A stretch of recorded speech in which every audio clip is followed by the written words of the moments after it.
আসসালামু আলাইকুম। আপনারা সবাই কেমন আছেন? আলহামদুলিল্লাহ আমিও ভালো আছি। আজকে নিয়ে চলে আসলাম নতুন আরেকটা ভিডিও, একদম নতুন রান্না। এটা আমি আমার মতো রান্না করেছি, তাই আমি নিয়ে চলে আসলাম শেয়ার করার জন্য। এখানে প্রথমে আমি 5 কেজি গরুর মাংস নিয়েছি, হাড় সহকারে নিয়েছি। তারপর এখানে দিয়ে দেবো আদা রসুন বাটা পরিমাণ মতো, গোটা মশলা, তারপরে দিয়ে দেবো লবণ পরিমাণ মতো, দিয়ে 2 চামচ হলুদের গুঁড়ো, মরিচের গুঁড়ো, ধনিয়া গুঁড়ো দিয়ে দেব। তারপর দিয়ে দেব এখানে জিরা গুঁড়ো। আমি এখানে পেঁয়াজটা আমি আমার পছন্দ মতো কেটেছি, কেউ যদি অন্যভাবে কাটতে চান কাটতে পারেন। আমি এখানে আস্ত রসুন দিয়েছি, ইন্ডিয়ানটা বড় কোয়ার রসুন একটা, পুরোটা দিয়েছি আস্ত। দিয়ে ভালো করে আমরা গরুর মাংসটা ভালো করে মশলাটা মাখিয়ে নিব।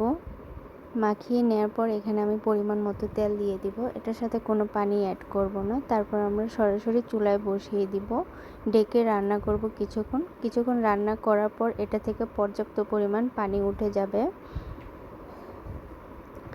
তা দিয়েই গরুর মাংসটা মোটামুটি সিদ্ধ হয়ে যাবে। আমরা প্রথম যে পানিটা উঠবে তা দিয়েই মোটামুটি আমরা কষিয়ে নিতে পারবো অনেকক্ষণ।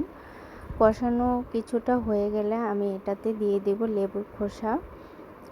লেবুর খোসা আমি এমনভাবে কাটবো যেন ভিতরে যে সাদা অংশটা থাকে এটা যতটুকু পরিমাণ সম্ভব উঠানো যায় ততটুকু উঠিয়ে দিতে পারলে ভালো, না হলে তিতা লাগবে।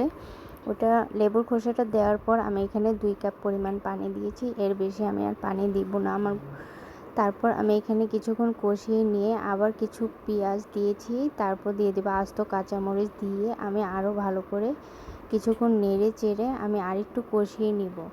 আমার মোটামুটি অনেকটা কষানো হয়ে গেছে, আমি কিছুটা ঝোল মাখা মাখা রেখে নামিয়ে ফেলবো। দেখুন বন্ধুরা, দেখতে কতটা খুব সুন্দর হয়েছে রান্নাটা, খেতেও খুব দারুণ হয়েছে, একদম অন্যরকম একটা রান্না। আমি আমার মতো রান্না করেছি তাই আপনাদের সাথে শেয়ার করতে চলে আসলাম। আমার ভিডিওটা ভালো লাগলে লাইক কমেন্ট শেয়ার দিয়ে পাশে থাকবেন। আল্লাহ হাফেজ।